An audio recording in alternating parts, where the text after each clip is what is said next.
ఎవరు కూడా మీరు చాలా జాగ్రత్తగా ఉండాలి. ఎందుకంటే నేను త్వరగా వస్తున్నాను. మీరు ఏ కిరీటం అయితే పొందుకోవాలి అని ఆశపడుతున్నారో అవి వచ్చేసినారు. శ్రమలు అనుభవించారు, కష్టపడుతున్నారు, తర్వాత ఆత్మను రక్షిస్తున్నారు, సంఘాన్ని నడిపిస్తున్నారు. అనేక విధాలుగా ఇలా ఉంటూ ఉంటూ వస్తుండగా తర్వాత ప్రమాదం ఏముందంటే దాన్ని పోగొట్టుకునే ఛాన్సెస్ కూడా ఉన్నాయి. ఎప్పుడైతే మన విశ్వాస జీవితంలో సంఘంలో మనం ముందుకు సాగుతూ ఉన్నప్పుడు ఎవరైతే వెనకడిగేస్తారో తిరిగి వాళ్ళు పొందుకున్నది తిరిగి కూడా అవి పోగొట్టుకునే ఛాన్సెస్ ఉన్నాయి. ఇది మీరు మనసులో పెట్టుకొని ఇప్పుడు కీర్తనల గ్రంథంలో చదువుకున్న ప్రకారంగా 100వ కీర్తనలో చూడండి. ఏమని చదువుకున్నాము? సమస్త దేశములారా యెహోవాకు ఉత్సాహధ్వని చేయండి, సంతోషముతో యెహోవాను సేవించుడి, ఉత్సాహగానం చేయొచ్చు ఆయన సన్నిధికి రండి. ఎక్కడికి రావాలా? ఆయన సన్నిధికి రావాలా. ఆయన సన్నిధికి ఎందుకు వస్తుంటాము మనము అని ఒకవేళ మనం అడిగితే మీరు ఏమంటారంటే, దేవుడు చేసినటువంటి మేళ్లను తలుచుకుంటూ దేవుడు చూపినటువంటి ఆ కృప ఏదైతే ఉందో, ఆయన చేసిన కార్యాలు ఏదైతే ఉన్నాయో అవన్నీ తలుచుకుంటూ ఆయన స్తుతించడానికి ఆరాధించడానికి వచ్చామని మనం అందరం చెప్పుకుంటాం. మంచిదే, ఇది నిజమే. కానీ మనము దేవుని సన్నిధిలోనికి వచ్చిన తర్వాత మనం ఎలా ప్రిపేర్ అయ్యి వస్తామంటే, ఒక 50 మంది ఉన్నారనుకోండి, పాటలు కొద్ది ఊపు వస్తుంది, ఎక్కువ రాదు.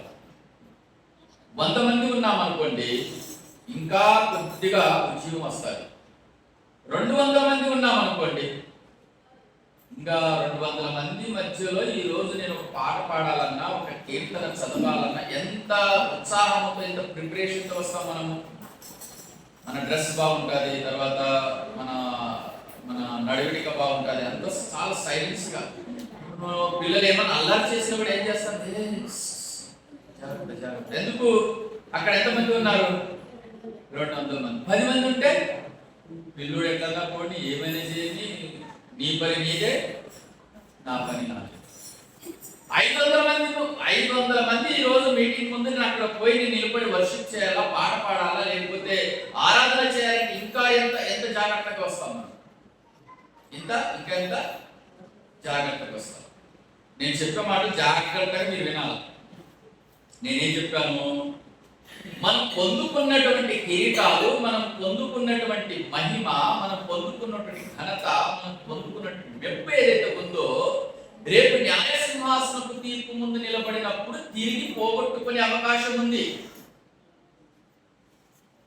అందుకని దేవుడు ఏమంటున్నాడంటే, సమస్త దేశములారా మీరు ఉత్సాహధ్వని చేయొచ్చు, నా సన్నిధికి మీరు కనబడండి, మీరు రావాలి, దేవుని సన్నిధికి రావాలి, దేవుని సన్నిధికి రావాలి, దేవుని సన్నిధికి రావాలి. ఎందుకు రావాలంటే, నేను దేవుని స్తుతించడానికి, ఆరాధించడానికి, ప్రార్థన చేయడానికి, ఆయన సన్నిధిలో నేను కనబడటానికి నేను దేవుని సన్నిధిలోనికి రావాలి. నేను చెప్పాను కదా, 10 మంది వస్తే మన ప్రవర్తన ఒక రీతిగా ఉంటుంది, 100 మంది ఉంటే మన ప్రవర్తన ఒక రీతిగా ఉంటుంది.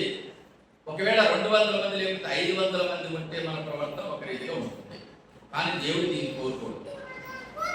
5 మంది ఉన్నా, 10 మంది ఉన్నా, 20 మంది ఉన్నా, 100 మంది ఉన్నా, నేను దేవుని సన్నిధికి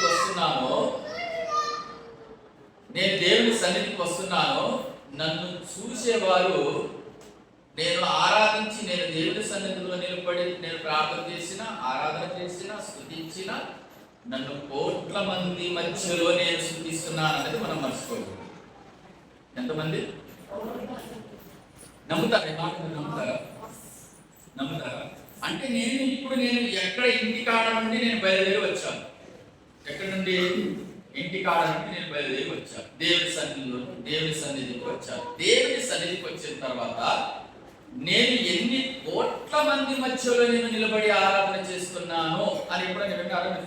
ఎక్కడన్నా వాక్యం? నేను ఎన్ని కోట్ల మంది మధ్యలో, ఎవరెవరు వాళ్ళు ఎవరున్నారంటే, ప్రధానులు ఉన్నారు, అధికారులు ఉన్నారు, కోట్ల మంది ఉన్నారు. వాళ్ళ మధ్యలో నేను నిలబడి పాట పాడుతున్నాను. సాధారణంగా ఒక స్టీవెన్సన్ సారి రాని కానీ తర్వాత పెద్ద పోస్టులు మన అబ్రహాం గారు కానివ్వండి, జాన్ వెస్లీ గారు కానివ్వండి, పెద్ద పెద్ద సేవకులు వస్తారు కదా మీటింగ్స్ కి. సతీష్ కుమార్ వచ్చాడు అనుకోండి, అప్పుడు సతీష్ కుమార్ మిమ్మల్ని పిలిచి ఆరాధన చేయండి లేకపోతే ప్రార్థన చేయనంటే అసలు మన లెవెల్ ఎంత ఎంత ఎంత ఎదిగిపోతుంది కదా. ఎమ్మెల్యే గారు వచ్చారనుకోండి, ఎమ్మెల్యే గారు మీరు ఎక్కడో నిలబడినారు, అయ్యా వాళ్ళ మనిషి ఇక్కడ దయచేసి తొందరగా రావాలా, మా ఎమ్మెల్యే గారి గురించి 4 మాటలు మాట్లాడాలంటే ఇంకా వచ్చాయన ఫీలింగ్ ఎలా ఉంటుంది? చాలా బాగుంటుంది. 100 మంది, 1000 మందిలో, 100 మందిలో నిజంగా నన్నే పిలిచాడు అంటే ఆయన ఉద్దేశం ఏంటంటే నన్ను ఇంతమంది చూస్తున్నారు, నన్ను ఇంతమంది గమనిస్తున్నారు అనేది ఆయన ఒక ఫీలింగ్. అలా వస్తూ ఉంటాడు. దేవుని సన్నిధిలోనికి వచ్చిన తర్వాత మనము చాలా జాగ్రత్తగా ఉండాలి. నన్ను చూసేది గన్సందులలో ఉన్న వాళ్ళు మాత్రమే అనుకుంటే పొరపాటు. ఇళ్ళ మధ్యలో ఉన్నానులే, ఇళ్ళ మధ్యలోనే ప్రార్థన చేస్తున్నానులే, ఇళ్ళ మధ్యలోనే నేను ప్రార్థన పాడుతున్నానులే, ఇళ్ళ మధ్యలోనే ఉంటున్నానులే, అంతగా పట్టించుకునే అవసరం లేదులే అనుకోకూడదు. అది చాలా తప్పది. అందుకని అంటాడు ఆయన మలాకి గ్రంథము 3వ అధ్యాయము 16వ వచనం.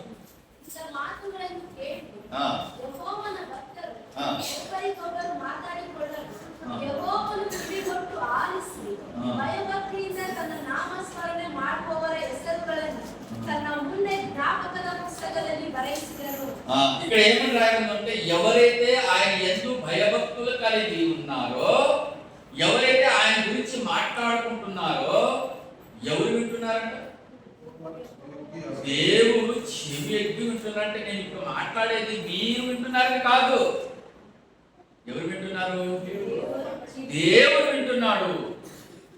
నేను నా పెదవులు కానీ నా మాటలు కానీ ఎంత జాగ్రత్తగా ఉండాలంటే నేను మాట్లాడే మాట ఎవరు వింటున్నారు? దేవుడు వింటున్నారు. మీరు వింటున్నారని చెప్పకూడదు. ఇక్కడ మీరు వింటున్నారని నేను ఇక్కడ కాదు, కానీ ఎవరు వింటున్నారంట? దేవుడు వింటున్నాడు. ప్రధాని వచ్చి చీపురు తీసుకున్నారంట, మిగతా వాళ్ళు అధికారులు ఏం చేస్తారు? ప్రధానమంత్రి ఏం చేస్తాడు? చీపురు పట్టుకుని రోడ్డు ఊడుస్తారు కదా. అప్పుడు అధికారులు ఏం చేస్తారు? చేసుకునే కూర్చుంటారా? వాళ్ళు కూడా తట్టలు, చీపుర్లు, పట్టలు ఏం దొరికితే తీసుకుంటారు. ఎందుకు? మన అధికారం ఏం చేశారంటే ఆయనతో పాటు మనం కూడా ఏదో ఒకటి.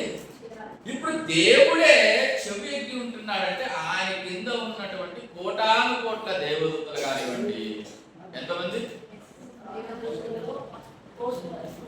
ఎక్కడ ఉంది రిఫరెన్స్ చెప్తారు ఎవరన్నా? కోటాను కోట్ల మంది దేవదూతలు. ప్రకటన 5వ అధ్యాయం, ప్రకటన గ్రంథం 5వ అధ్యాయం.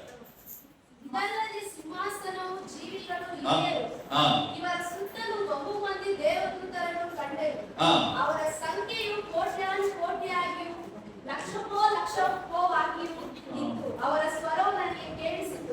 ಅವರು ಮಹಾಶಬ್ದದಿಂದ ವಧಿತನಾದ ಕುರಿಯಾದಾತನು ಬಲ, ಐಶ್ವರ್ಯ, ಜ್ಞಾನ, ಸಾಮರ್ಥ್ಯ, ಮಾನ, ಪ್ರಭಾವ, ಸ್ತೋತ್ರಗಳನ್ನು ಹೊಂದುವುದಕ್ಕೆ ಯೋಗ್ಯನು ಎಂದು ಹೇಳಿದರು. ఇప్పుడు ఎంతమంది ఉన్నారు ఇక్కడ దేవదూతలు? ఇప్పుడు దేవుడు ఏం చేస్తున్నాడంట? ఎవరైతే ఆయన ఎందుకు భయభక్తులు కలిగి ఉండి, ఎవరైతే దేవుని మాటలు, ఏ మాటలు అవి? దేవుని మాటలు. ఆయన ఏంది, ఆయన ఏంది, ఆ మాటలు కాదు. ఆ మాటలు ఒకవేళ మనం మాట్లాడుకుంటే అసలు చెవులు పెట్టాడు ఆయన, చూడు కూడా చూడు. దేవుడు మనల్ని చూడాలంటే, దేవుడు మన మాటలు వినాలంటే ఎవరి గురించి మాట్లాడుకోవాలా? దేవుని గురించి మాట్లాడుకున్నప్పుడు మాత్రమే ఆయన మనం చూస్తాడు. దేవుని గురించి మాట్లాడుకున్నంత మాత్రమే అప్పుడు మనకు చూపెట్టి ఆయన నా గురించి వాడు ఏమనుకుంటున్నారు, నా గురించి ఏమని మాట్లాడుకుంటున్నారు, సొంత డబ్బా కొట్టుకుంటున్నారా లేకపోతే తనకు తానుగా ఏమన్నా మాట్లాడుకుంటున్నారా, పిట్టకథలు ఏమని చెప్తున్నారా, నా గురించి మాట్లాడుకుంటున్నారని ఆయన ఏం చేస్తాడు? ఆయన దగ్గర ఎంతమంది ఉన్నారు? కోటాను కోట్ల మంది దేవదూతలు ఉన్నారంట. కోటాను కోట్ల మంది దేవదూతలు ఉన్నారు. తర్వాత ఎవరున్నారు? అధికారులు ఉన్నారు, జీవులు ఉన్నారు, కేరవులు ఉన్నారు, శైరావులు ఉన్నారు. కోటాను కోట్ల మంది దేవదూతలు ఉన్నారంట. ఆయన ఒక వాళ్ళు కూడా వింటున్నారా లేదా? వాళ్ళు కూడా వింటున్నారు. అంటే నేను మాట్లాడే ప్రతి మాట కూడా దేవుడు వింటున్నాడు. గణసంద్రంలో ఉన్నటువంటి వారు మాత్రమే కాదు, నేను దేవుని సన్నిధికి వచ్చేది కోటాను కోట్ల మంది మధ్యలోనే నిలబడడానికి చూస్తున్నానన్న సంగతి మీరు మర్చిపోకూడదు. హల్లెలూయా. నన్ను ఎవరు చూస్తున్నారు? దేవుడు చూస్తున్నాడు. దేవుడితో పాటు కోటాను కోట్ల ఒక్క మీరు నిలబడి పాట పాడుతున్నారంటే ఏదో సారికి మనం మెచ్చుకోవాలని పాడకూడదు. నీవు పాడే పాట అక్కడ వాళ్ళు ఏం చేస్తారంటే వాళ్ళు కూడా పాడుకుంటారంట. హల్లెలూయా. వాళ్ళు కూడా ఆరాధన చేస్తారు. మనం పొద్దున్న లేచి స్నానాలు చేసి రెడీ అవుతాం చూడండి, వాళ్ళకి రెడీ అవుతారా అవరో నాకైతే తెలియదు, కానీ ఖచ్చితంగా మన పాటలు పాడాలని, మన పాటలు వినాలని, మన ఆరాధన వినాలని, మనం స్తుతించే చూడాలని, మనం మాట్లాడితే వినాలని కోటాను కోట్ల మంది దేవదూతలు మన గురించి ఎదురు చూస్తూ ఉంటారంట. హల్లెలూయా. అంటే దేవుని సన్నిధి ఎంత గొప్పదో మీరు ఒకసారి ఆలోచించండి. దేవుని సన్నిధికి వచ్చిన తర్వాత ఎవరో కాదు, కోటాను కోట్ల మంది చూస్తున్నారు మనకి. ప్రసంగి గ్రంథంలో 5వ అధ్యాయం 1వ వచనంలో అంటారు, నీవు దేవుని మందిరముకు పోనప్పుడు నీ ప్రవర్తన జాగ్రత్తగా చూసుకో అంటున్నాడు. ఎందుకు జాగ్రత్తగా చూసుకోవాలి? ఎందుకంటే కూర్చున్న 50 మంది 60 మంది చూడట్లేదు మనల్ని. మనం చూసేది ఎంతమంది? కోట్ల మంది. నేను ఎలా కూర్చుంటున్నాను, నేను ఏ మైండ్తో కూర్చుంటున్నాను, నా ప్రవర్తన ఏంటి, నేను ఎక్కడ ఉన్నాను అన్నది మనం చాలా జాగ్రత్తగా చూసుకోవాలి. ఎఫెసీయులకు రాసినటువంటి పత్రిక 3వ అధ్యాయం 10వ వచనం, దేవుడు మన ప్రభువైన యేసుక్రీస్తునందు చేసిన నిత్య సంకల్పం చొప్పున పరలోకంలో ప్రధానులకును అధికారులకును సంఘము ద్వారా తన యొక్క నానా విధమైన జ్ఞానము ఇప్పుడు తెలియబడవలెనని రాయబడింది. ఎవరి ద్వారా? సంఘము ద్వారా. ఎవరెవరికి తెలియబడాలంట? ప్రధానులు, పరలోకంలో ఉన్నటువంటి ప్రధానులకును అధికారులకును సంఘము ద్వారా తన యొక్క నానా విధమైన జ్ఞానము తెలియబడాలని అని రాయబడి ఉంది. అంటే సంఘము ఎవరికి నేర్పిస్తుంది? సంఘం ఎవరికి నేర్పిస్తుంది? అధికారులకు నేర్పిస్తుంది, ప్రధానులకు నేర్పిస్తుంది. సంఘం ఏమని నేర్పిస్తుంది? దేవుని యొక్క జ్ఞానాన్ని అక్కడ ఉన్న వారికి నేర్పిస్తుందంట. అర్థమైంది మాట మీకు? ఇంకా బాగా చదవండి. దేవుడు మన ప్రభువైన యేసుక్రీస్తునందు చేసిన నిత్య సంకల్పం. నిత్య సంకల్పం అంటే ఒకానొక దినం వస్తాది, ఆ దినములో భూమి మీద యేసుక్రీస్తు వస్తాడు. ఆ యేసుక్రీస్తు ద్వారా లేకపోతే పరిశుద్ధాత్మ ద్వారా సంఘము స్థాపింపబడుతుంది. ఆ సంఘములో అనేక మంది వస్తారు. వాళ్ళు వచ్చిన తర్వాత వారు నన్ను ఏ రీతిగా పోగొడతారు, ఏ రీతిగా ప్రార్థన చేస్తారు, ఏ రీతిగా ఆరాధన చేస్తారు, అదంతా కూడా ఎవరు నేర్చుకోవాలా? పరలోకంలో ఉన్నటువంటి అధికారులు నేర్చుకోవాలా, ప్రధానులు నేర్చుకోవాలా, తర్వాత కోటాను కోట్ల దేవదూతలు కూడా నేర్చుకోవాలా. అంటే నువ్వు సంఘానికి వచ్చి నువ్వు చక్కగా పాట పాడుతుంటే ఎవరు నేర్చుకుంటున్నారు అన్నమాట? దేవదూతలు. నిజంగా ఇప్పుడు మనం వింటున్న మాటలు, ఇప్పుడు మనం వింటున్న పాటలు, ఇప్పుడు మనం వింటున్న జ్ఞానము పాత నిబంధనలంట భక్తులు ఒక్కసారి నిలిచే ప్రభావం అంటారు. ఒక్కసారి ఆ మర్మం ఏంటో, ఆ పాటలు ఏంటో, ఆ ఆరాధన అంటే సంఘం ఎలా చేస్తారో ప్రభు ఒక్కసారి ప్లీజ్ ప్లీజ్ ప్లీజ్ అని దేవుని ఏడుకున్నారంట వాళ్ళు. ఏది? ఇప్పుడు మనం వింటున్నటువంటి మాటలు, ఇప్పుడు మనం పాడుకుంటున్నటువంటి పాటలు, ఇప్పుడు మనం చేస్తున్నటువంటి ఆరాధన ఏదైతే ఉందో పాత నిబంధనలో ఉన్న భక్తులట వాళ్ళు రిక్వెస్ట్ చేసుకున్నారంట దేవుడు. అంతా అంటారు, మీరు ఇప్పుడు వింటున్నారు కదా, మీ చెవులు ధన్యములు, మీరు చూస్తున్నారు కదా, మీ కళ్ళు ధన్యములు. 13వ అధ్యాయం మత్తయి సువార్త చూడండి. మత్తయి సువార్త 13వ అధ్యాయం 15వ వచనం. ఈ ప్రజలు కన్నులారా చూసి, చెవులారా విని, హృదయంతో గ్రహించి, మనస్సు త్రిప్పుకొని నా వలన స్వస్థత పొందుకున్నట్లు వారి హృదయములు ప్రమినది. వారి చెవులు వినుటకు మందములైనవి. వారు తమ కన్నులు మూసుకొని ఉన్నారు కనుక మీరు వినుట మట్టుకు విందురు గాని గ్రహింపరు. 17వ వచనం. అనేక ప్రవక్తలను నీతిమంతులను మీరు చూడగోరియు చూడకపోయి మీరు వినువాటిని వినగోరియు వినకపోయిరని మీతో నిశ్చయముగా చెప్పుచున్నాను.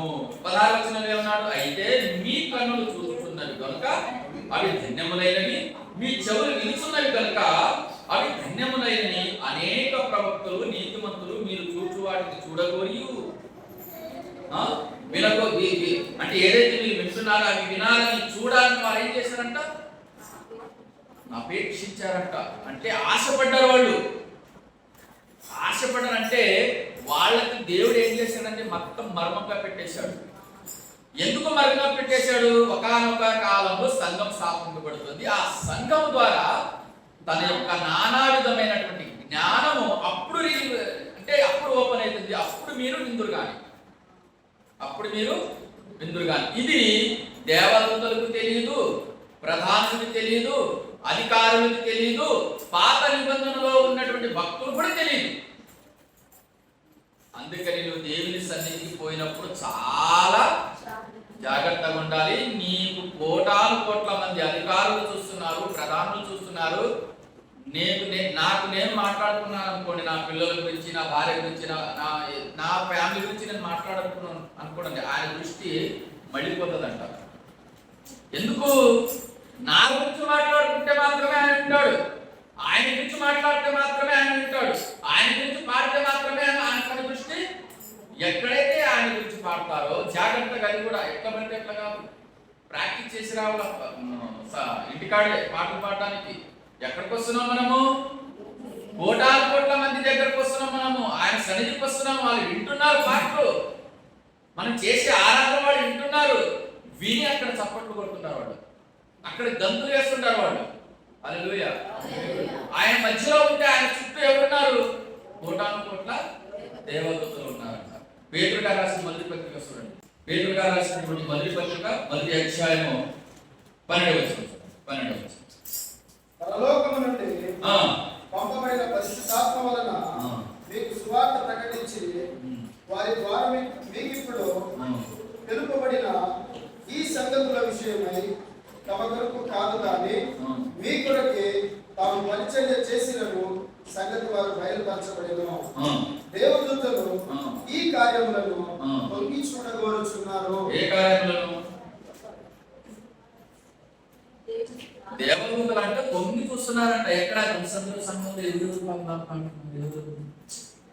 ఎవరు బాగా ఆరాధన చేస్తున్నారు, ఎవరు ఏమైనా చూస్తున్నారు, ఎవరు అని ఏం చేస్తున్నారు? దేవదూతలు ఏం చేస్తున్నారంట? వాళ్ళు తొంగి చూస్తున్నారంట. ఎవరికి నిద్రపోతుంటారు? ఎవరెవరు ఏ ఆలోచనతో దేవుని సంఘానికి వస్తున్నారు? వాళ్ళకి తెలియదు అనుకున్నారా? దేవుడికి తెలియదు అనుకున్నారా? ఆయన సమస్తం తెలుసు. దేవతలు ఏం చేస్తున్నాయట? తొంగి చూస్తున్నాయంట.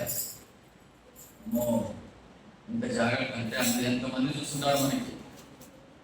మీరు అనుకుని నమ్ముతారు నమ్మరు, కానీ నాకైతే రాత్రి ఒకసారి నిద్ర పట్టదు. నిజమా? అంటే ఏదోత ఎక్కడ దేవుడు ఎలా. ఒకసారి ఎలీషా కింద ఉన్నటువంటి ఒక శిష్యుడు ఏమంటాడంటే, అయ్యా దొరగారు సార్, చాలా మంది వచ్చారు, అశ్వరీయులు మన చుట్టూ కమ్మేశారు, ఇంకా మనం బ్రతకలేమో చచ్చిపోతామన్నప్పుడు ఎలీషా గారు అంటారు, నాయన వాళ్ళు ఏం చూసావు కానీ ఒకసారి నీ కళ్ళు తెచ్చి చూడు. ఏ కళ్ళు? ఆత్మీయ నేత్రాలు తెచ్చి చూడు అన్నప్పుడు దేవుని ప్రార్థన చేస్తాడు ఎలీషా. ప్రార్థన చేసినప్పుడు వాళ్ళ చుట్టూ అగ్ని రకాలు నిలబడి ఉంటాయంట. మనకి ఈ కళ్ళతో మనం చూడలేము, కానీ ఆత్మీయ నేత్రాలతో వాడు కనపడతారు. హల్లెలూయా. మనం ఎక్కడున్నాము? దేవుని సన్నిధిలో ఉన్నాము. దేవుడు మన మధ్యలో ఉన్నాడు. మనం మాత్రమే కాదు, మనం పాడే పాటలు, మనం చేసే ఆరాధన, మన ప్రవర్తన అంతా కూడా దేవుడు చూస్తున్నాడు. అందుకని హెబ్రీ పత్రిక 12వ అధ్యాయంలో అంటాడు ఆయన, ఏమంటారంటే మనం వచ్చింది ఎక్కడికి వచ్చామనంటే, చూడండి హెబ్రీ పత్రిక చూడండి 12వ అధ్యాయం 21 లేకపోతే 22వ వచనం. ಅಲ್ಲಿ ತೋರಿದ್ದು ಅಷ್ಟು ಭಯಂಕರವಾಗಿದ್ದರಿಂದ ಮೋಶೆ ನನಗೆ ಬಹು ಭಯವಾಗುತ್ತದೆ, ನಡುಗುತ್ತೇನೆ ಎಂದು ಹೇಳಿದರು. ಆದರೆ ನೀವು ಚಿಯೋನ್ ಪರ್ವತಕ್ಕೂ ಜೀವ ಸ್ವರೂಪನಾದ ದೇವರ ಪಟ್ಟಣವಾಗಿರುವ ಪರಲೋಕದ ಯೆರೂಸಲೇಮಿಗೂ ಉತ್ಸಾಹದ ಸಂಘದಲ್ಲಿ ಕೂಡಿರುವ ಕೋಟ್ಯಾನು ಕೋಟಿ ದೇವದೂತರ ಬಳಿಗೂ ಪರಲೋಕದಲ್ಲಿ ಹೆಸರು ಬರೆಸಿಕೊಂಡಿರುವ ಚೊಚ್ಚಲ ಮಕ್ಕಳ ಸಭೆಗೂ ಹೆಸರಲ್ಲಿ ನ್ಯಾಯಾಧಿಪತಿಯಾಗಿರುವ ದೇವರ ಬಳಿಗೂ ಸ್ಥಿತಿಗೆ ಬಂದಿರುವ ನೀತಿವಂತರ ಆತ್ಮಗಳ ಬಳಿಗೂ ಹೊಸ ಒಡಂಬಡಿಕೆಗೆ ಮಧ್ಯಸ್ಥನಾಗಿರುವ ಯೇಸುವಿನ ಬಳಿಗೂ ಹೇಬೆಲನ ರಕ್ತಕ್ಕಿಂತ ಹಿತಕರವಾಗಿ ಮಾತಾಡುವ ಪ್ರೋಕ್ಷಕ ರಕ್ತದ ಬಳಿಗೂ ಬಂದಿದ್ದೀರಿ. ఎక్కడికి వచ్చామంట మనం ఎక్కడికి వచ్చామంట? సియోను కొండకు, జీవము గల దేవుని పట్టణము అనగా పరలోకములకు యెరూషలేమునకు వేరువేల కొలది దేవదూతలకును పరలోకమందు రాయబడి ఉన్న జ్యేష్ఠ సంఘమునకును వారి ఉత్సాహమునకు అందరి న్యాయాధిపతి అయిన దేవుని యొద్దకు సంపూర్ణ సిద్ధి పొందిన నీతిమంతుల ఆత్మల యొద్దకును క్రొత్త నిబంధన మధ్యవర్తి అయిన యేసు యొద్దకును హేబెలు కంటే మరి శ్రేష్టమైన పలు ప్రోక్ష రక్తమునకు మీరు వచ్చి ఉన్నారు అంటున్నారు. మనం ఎక్కడికి వచ్చి ఉన్నాము? దేవుని సన్నిధిలోకి వచ్చామంట, వేవేల దేవదూతల దగ్గరికి వచ్చామంట, తర్వాత హేబెలు కంటే మరీ శ్రేష్టంగా పలు ప్రోక్ష రక్తం దగ్గరకు వచ్చామంట. యెరూషలేము దగ్గరకు వచ్చి అంటే మన శరీరాలు ఇక్కడ ఉన్నాయి, కానీ మన శరీరాలు మన ఇంట్లో ఉండవచ్చు, మన శరీరాలు ఇక్కడ ఉండొచ్చు, కానీ మన ఆత్మ సంబంధముగా మనం ఎక్కడున్నాము? వాళ్ళ మధ్యలో ఉన్నాము. నీతిమంతుల యొక్క ఆత్మల ఎద్దకు మనము ఇప్పుడు ఉన్నాం. మనం ఊపిరి ఇచ్చినా మనం ఎక్కడికి వెళ్తాము? ఆయన దగ్గర ఉన్నాం. అంటే మీరు ఒకసారి ఆలోచించండి, నేను దేవుని సన్నిధికి వచ్చిన తర్వాత 10 మంది కాదు, 100 మంది కాదు, 500 మంది కాదు, 1000 మంది కాదు, కోటాను కోట్ల మంది మధ్యలో నేను ఉన్నాను, ఆయనను ఆరాధిస్తున్నాను అన్న సంగతి మర్చిపోకూడదు. దేవుని సన్నిధికి అనాలోచనగా రాకూడదు. దేవుని సన్నిధిలో వచ్చిన తర్వాత మన పిల్లల్ని మనము చాలా జాగ్రత్తగా ఇంటికాడ చెప్పుకొని రావాలి. దేవుని సన్నిధి, దేవుడు అక్కడ ఉన్నాడు, దేవుడు చూస్తున్నాడు. ఆయనతో పాటు వేవేల మంది పరిశుద్ధులు, అధికారులు, ప్రధానులు, దేవదూతలు అందరూ చూస్తున్నారు. మనం ఎట్లా ఉండాలా, ఎలా చూసుకోవాలని మన పిల్లలు మనం జాగ్రత్తగా చూసుకోవాలి. రెండోది, మన మొబైల్ విషయంలో కూడా మనము చాలా జాగ్రత్తగా చూసుకోవాలి. మనం ఎట్లా వస్తున్నాము, లేకపోతే వాక్యంలో లేచిపోతున్నామా, వెళ్తున్నామా, వెనకప్పుడు తిరుగుతున్నామా, అది కూడా చూసుకోవాలి. ప్రతిదీ కూడా, ఎందుకంటే మనము 10 మంది 20 మంది కూర్చున్న కాడ వచ్చి మనం ఆరాధన చేసుకొని ఏదైతే కానికేసి వెళ్ళిపోతున్నామంటే అది పొరపాటు. మనము వేవేల మంది మధ్యలో ఉన్నాము. వేవేల మందిలో నిలబడి మన వాక్యం మాట్లాడుకున్నాం, దేవుని వాక్యం మాట్లాడుకుంటున్నాము. ఇంకో మాట చెప్పమంటారా? ఎక్కడైతే దేవుని గురించి మాత్రం చెప్తారో అక్కడికే మీరు దేవుని వాక్యం వినడానికి పోండి. ఎక్కడైతే వాక్యము దేవుని గురించే చెప్తారో, దేవుని వాక్యం మాత్రమే మాట్లాడతారో, ఇక్కడ కూడా వాక్యం లేదనుకోండి, మీ ఆత్మలకు సరైనటువంటి ఆత్మీయ భోజనం దొరకలేదనుకోండి, ఇక్కడ కూడా మీరు రావాలి. ఎక్కడైతే దేవుని వాక్యం శక్తిగల, మీ ఆత్మను రక్షించగల శక్తిగల వాక్యం ఎక్కడ ఉంటుందో అక్కడికే పోయి మీ ఆత్మను మీరు రక్షించుకోండి. ఎందుకంటే శరీరానికి ఈ లోక సంబంధమైన ఆహారం ఉంది, కానీ ఆత్మలకు దేవుని వాక్యమే ఆత్మోపహారం. అందుకని చాలా జాగ్రత్తగా రావాలి. మన పిల్లలు జాగ్రత్త, మన మొబైల్ సైలెన్స్ లో పెట్టుకోవాలి. మనం వచ్చేటప్పుడు ఏ ఉద్దేశం కోసం, ఏ మైండ్ తో వస్తున్నాం మనం.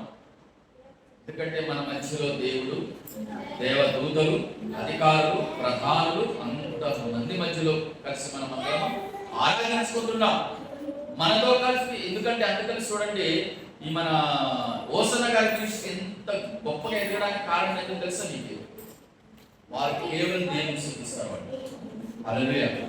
వాళ్ళు కేవలం దేవుని ఇష్టం. వాళ్ళ పాటలు కానివ్వండి, ప్రసంగాలు అంతగా ఉండవు, కానీ వాళ్ళ పాటల్లో దేవుని ఎంత మహిమపరుస్తారో తెలుసా? అందుకనే దేవుడు అంతగా వాళ్ళని ఆశీర్వదిస్తున్నాడు, అంతగా వాళ్ళ సంఘాలను అభివృద్ధి పరుస్తున్నాడు, అంతగా వాళ్ళని దేవుడు గొప్ప గొప్ప కార్యాలలో నడిపిస్తున్నాడు.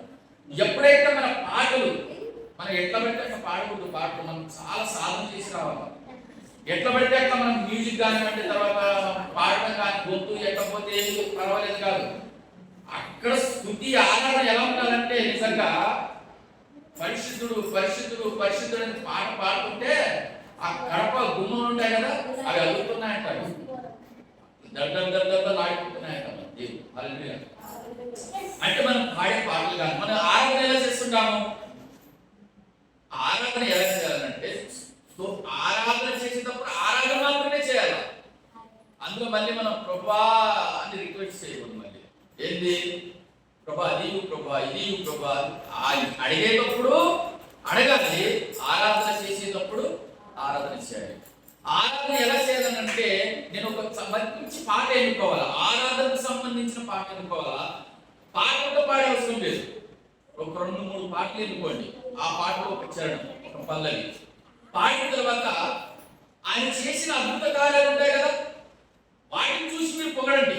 ఆయన చేసిన అద్భుత కార్యాలు ఉంటాయి, ఆయన చేసినటువంటి మహత్కార్యాలు ఉంటాయి, తర్వాత ఆయన చేసినటువంటి ఆయన గుణాలు ఉంటాయి. ఆయన గుణాలు పరిశుద్ధుడు, నీతిమంతుడు, మహోన్నతుడు, అలా గుణాలు ఉంటాయి కదా. ఆ గుణాల ద్వారా లేకపోతే అలా మనమందరం కలిసి ఏంటంటే మన ఆయన ఏవైతే ఉన్నాయో ఆయన చేసిన అద్భుత కార్యాలు కానివ్వండి, ఆయన గుణాలు కానివ్వండి, అవన్నీ మనం జ్ఞాపకం చేసుకుంటూ తర్వాత మన ఫ్యామిలీలో జరిగినటువంటి గొప్ప గొప్ప పనులు ఉంటాయి కదా, లేకపోతే దేవుడు మన ఈ వారంలో కాపాడాడు కదా, ఆ రీతిగా మనం ప్రిపేర్ అయ్యి వచ్చి దేవుడి సన్నిధిలో మనము ఆరాధించాలి. ఇక్కడికి వచ్చి నిద్రపోకూడదు. నిద్రపోతే ఏమైంది, అది మీకు మంచిది కాదు. చాలా జాగ్రత్తగా ఉండాలి. అందుకనే దేవుడు అనాది సంకల్పం ఏంది? తన సంఘము ద్వారా తన యొక్క నానా విధమైనటువంటి జ్ఞానం వాళ్ళు నేర్చుకుంటున్నారు. ఇప్పుడు నేను పాడుతున్నాను కదా, వాళ్ళు వింటున్నారు. నేను స్తుతిస్తున్నాను కదా, వాళ్ళు వింటున్నారు. నేను ఆరాధిస్తున్నాను కదా, వాళ్ళు వింటున్నారు. నేను ప్రార్థిస్తున్నాను కదా, వాళ్ళు వింటున్నారు. నేను అడుగుతున్నాను కదా, నేను అడిగే విధానంలో కూడా ఏమైందంటే అక్కడ బిల్లు పాస్ కావాలి. ఎక్కడ? అక్కడ పరలోకంలో. ముఖ్యమంత్రి ఏం చేస్తాడు? ముఖ్యమంత్రి ఏం చేస్తాడంటే మా రాష్ట్రానికి ఫలానా కావాలని ఈయన ఏం చేస్తాడంటే కేంద్రానికి బిల్లు పంపిస్తాడు. బిల్లు పంపించినప్పుడు ఎవరు సైన్ చేయాలి? అక్కడ ప్రధాని సైన్ చేయాలి. ఇప్పుడు ప్రధానమంత్రి ఏం చేస్తాడంటే గర్గలుకున్నాలన్నాడు పేసర్ కొడాయిలు. అవన్నీ ఎవరు అనుకుంటారు? రాష్ట్రపతి కాదు, అది ప్రధానమంత్రిది. అది ఈ యొక్క పని. తర్వాత రోడ్లు, సిమెంట్ రోడ్లు, పెద్ద పెద్ద రోడ్డు విస్తారంగా రోడ్లు చేయాలన్నాడు కదా, అది ఎవరి ప్లాన్? అది ప్రధానమంత్రిది. అది ఇప్పుడు నా రాష్ట్రానికి మంచి బ్రిడ్జ్లు కావాలన్నా, రోడ్లు కావాలన్నా నేనేం చేయాలంటే నేను రిక్వెస్ట్ పెట్టుకోవాలి. ఎవరికి? ప్రధానమంత్రికి. ప్రధానమంత్రి ఇది కరెక్టా కాదని చెప్పేసి ఏం చేస్తాడు? సైన్ వేస్తాడు. సైన్ వేసిన తర్వాత అప్పుడు నాకు ఏమైనా శాంక్షన్ అవుతుంది, మీరు ఇన్ని రోడ్లు వేసుకోవచ్చు, ఇన్ని కిలోమీటర్ల రోడ్డు వేసుకోవచ్చు అని. నేను సంఘంలో వచ్చిన తర్వాత నేను చేసే ప్రార్థన ఎలా ఉండాలి? గ్రాంటెడ్ కావాలి. అక్కడ ఓకే అయితేనే ఇక్కడ మనకు ఆన్సర్ వస్తుంది. ఇది ఓకే కాలేదనుకోండి, నువ్వు తల కింద కాళ్ళు పైకి తీసి ప్రార్థన చేసిన తెల్లారు అది జరగదు. నిజం చెప్తున్నాను. ఇప్పుడు ఇంకో మాట చెప్తాను. ఎప్పుడు గంగరాజును స్థలం ఇచ్చాడు చర్చ్కి.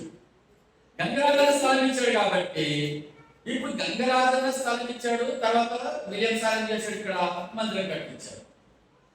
మాట చెప్పుకుంటారా? గంగరాజన్న స్థలం ఇవ్వడానికి కూడా అక్కడ గ్రాంటెడ్ కావాలి. 5 మంది ఎక్కడ? పరలోకంలో. అక్కడ అంటేనే ఆయన అంటేనే దేవదూతలు వచ్చి, లేకపోతే ఆత్మ పరిశుద్ధాత్మ లేకపోతే ఆత్మ వచ్చి వీళ్ళ మనస్సులో దూరి వీళ్ళ ద్వారా పలికిచ్చి స్థలం ఇచ్చేటప్పుడు జరిగింది. ఇది మీరనుకుంటున్నారు ఆయన ఇచ్చాడు, కాదు కాదు. దేవుడు ముందు సైన్ చేసేసాడు. ఎట్లా ప్రభా అని అంటే దేవుడు ఎక్కడ మందిరం కావాలి. ఎట్లా అంటే ఇంకా ఫలానా మనిషి ఉండాలి. ఎవరు? గంగరాజన్న పుష్పతో ఫ్యామిలీ. ఏం చేయాలా? వాళ్ళు సామాన్యంగా ఒప్పుకోరేమో కదా ప్రభా, సామాన్యంగా ఒప్పుకోరు కదంటే అప్పుడు ఒక ఆత్మ అంటే నేను పోయి వాళ్ళలో నేను చెప్పిస్తానని అంట. ఎవరు? ఇది బైబిల్లో ఉంది. ఇది కాదు, గంగరాజన్న గురించి కాదు, గంగరాజన్న గురించి కాదు, ఒక రాజు గురించి ఉంది ఇందులో బైబిల్లో. ఏమైందంటే అప్పుడు ఒక ఆత్మ వచ్చి గంగాధనాలు గంగాధనాలు ఆయన దూరి నేను ఇయ్యనంటే కూడా ఆత్మ ఏం చేసింది అని చెప్పించింది ఆత్మ. అనే తర్వాత ఏమైందంటే అక్కడ ఆయనకు అక్కడ ఇప్పుడు స్థలం ఇచ్చినప్పుడు మందిరం కట్టించాలి కదా, మరి ఆత్మ ఏం చేసింది విలియం సాగుకు పోయింది. దురాత్మ కాదంటే దేవుని ఆత్మ. అక్కడ ఆయన ఏం చేసినా ఆయన స్థలం ఇస్తే నేను కట్టిస్తాను అన్నాడు. మరి అక్కడ సేవకుడు ఏం పెట్టాలా? మీరు అనుకుంటున్నారు మేము ప్రార్థన చేస్తే మాకు మంచి వాక్యము అంటే మంచి వాక్యం కావాలి ప్రభా అని మీరు అనుకుంటే నేను రాలేదు. అక్కడ గ్రాంటెడ్ చేశారు ఆయన. ఎవరు? సుప్రీం హీరో చిరంజీవి కాదు, సుప్రీం. అందరికంటే గొప్పవాడు, పరిశుద్ధుడు. ఆయన ఏం చేశాడు? గ్రాంటెడ్ చేశారు. ఇక్కడ సంఘం స్థాపించబడాలి, ఇక్కడ అనేక మంది రావాలి, మంచి వాక్యం ఉండాలి, మంచి ఆరాధన ఉండాలి, మంచి ప్రార్థన ఉండాలి. వారందరూ కూడా దేవుని మందిరానికి వచ్చిన తర్వాత తన ప్రవర్తన జాగ్రత్తగా చూసుకుంటూ దేవుని సన్నిధిలో వాళ్ళందరూ కూడా వర్ధిల్లాలి, ఆశీర్వదింపబడాలి. హల్లెలూయా. ఇదంతా కూడా ఎక్కడ జరిగింది? పరలోకంలో జరిగింది. ఇప్పుడు ఇదంతా చేసిన తర్వాత మనం ఇక్కడికి వచ్చి ఆరాధన చేసేది కానీ, పాటలు పాడేది కానీ, స్తుతించేది కానీ వాళ్ళందరూ చూస్తున్నారు, వాళ్ళందరూ వింటున్నారు. నేను మాట్లాడే ప్రతి మాట కూడా దేవుడు వింటున్నాడు. ఎవరి గురించి మాట్లాడుకోవాలా? దేవుని గురించి మాత్రమే మాట్లాడుకోవాలా. మిగతా వాళ్ళ గురించి మనకు అవసరం లేదు. అందుకని మీరు ఏం మాట్లాడుతున్నారు మీరు జాగ్రత్తగా చూసుకోండి. ప్రతి వ్యర్థమైన మాటకు విమర్శ కాలంలో న్యాయసింహాసనం తీర్పు ముందు నిలబడినప్పుడు దానికి నువ్వు లెక్క అప్పచెప్పాలి. ఏం చెప్పాలంట? లెక్క చెప్పాలి. ఏం చెప్పాలంట? లెక్క చెప్పాలి. నువ్వు దేవుని మందిరంకి వచ్చిన తర్వాత నీ పాట బాగుండాలి, నీ ఆరాధన బాగుండాలి, నీ స్తుతి బాగుండాలి, నీ ప్రార్థన బాగుండాలి, నీ ప్రవర్తన బాగుండాలి. అన్ని విషయాలు కూడా చాలా జాగ్రత్తగా ఉండాలి. మధ్యలో లేవకూడదు, మధ్యలో బయటికి పోకూడదు. ఎవరు ముందు కూర్చుంటున్నాం? మనము దేవుని ముందు కదా. మనం ఎంత జాగ్రత్తగా ఉండాలి. మన మొబైల్స్ కానివ్వండి, మొబైల్ బంద్ చేసుకున్నాం 1 గంట. ఇంకేంటంటే నేను 1 గంట 2 గంటలు చెప్పేవాడిని కాదు. కొద్ది నిమిషాలు, ఒక అర్ధ గంట, లేకపోతే నా ప్రసంగం అర్ధ గంట, లేకపోతే 40 నిమిషాలు అయితే చచ్చిపోయి అంటారు. చాలా అయిపోయింది, అంటారు, చాలా దూరం వెళ్ళిపోతారు. అందుకనే ఇప్పుడు మీరు ఆలోచించేయండి. మనము 10 మంది దగ్గర కాదు, 100 మంది కాదు, 200 మంది కాదు, 1000 మంది కాదు, 1,00,000 మంది కాదు, కోట్ల మంది వాళ్ళ మధ్యలో ఉండి మనము దేవుని స్తుతిస్తున్నాం, దేవుని ఆరాధిస్తున్నాం. చాలా జాగ్రత్తగా ఉండాలి దేవుని సన్నిధిలో. హల్లెలూయా. అర్థమైంది కదా? నేను ఊరికే చెప్పలేదు, ఎందుకంటే దేవుని బైబిల్లో ఉన్నటువంటి ఆధారాలే చెప్తాను. దానియల్ గారు ఏం చేస్తాడంటే రాస్తాడు బుక్. రాసిన తర్వాత ఏమంటాడంటే దానియల్ గారు, ప్రభా ఒకసారి రివీల్ చేయ ప్రభా అంటాడు. 12 దానియల్ గ్రంథం 12:8లో ఉంటుంది మాట. ఏమంటాడంటే, దానియేలు ఇది తెలుసుకుంటే నీకు పని కాదా, నోరు మూసుకొని కూర్చుంటే బాగుంటుంది అంటాడు. ఎవరికి? దానియల్ గారికి. దానియల్ గారు ఎవరు? ఆయన బహు ప్రియుడంట దానియల్ గారు దేవుని దృష్టికి. ఎవరైనా భక్తిపరుడు ఆయన. ఇంకా ఎవరైనా సింహపు నోళ్ళను మూయించినటువంటి గొప్ప ప్రార్థనాపరుడు, గొప్ప వీరుడు. తర్వాత వచ్చేసి ఆయన దేవునికి బహు ప్రియుడు. ఆయనకే చెప్పలేదు మర్మాలు. ఉంది అక్కడ, ఉంది ఆ మాట ఉందా? 8వ వచనం 12:8 దానియేలు గ్రంథంలో. ಈ ಕಾರ್ಯಗಳ ಪರಿಣಾಮವೇನು ಎಂದು ಪ್ರಶ್ನಿಸಲು ಅವನು ದಾನಿಯೇಲನೇ, ಈ ಮಾತುಗಳು ಅಂತ್ಯಕಾಲದಲ್ಲಿ ಮುಚ್ಚಲ್ಪಟ್ಟು ಮುದ್ರಿತವಾಗಿವೆ. ಹೋಗು, ಅನೇಕರು ತಮ್ಮನ್ನು ಶುದ್ಧಿಸಲು ಸಿದ್ಧ ಮಾಡಿಕೊಂಡು ಶೋಧಿತರಾಗುವರು. ದುಷ್ಟರು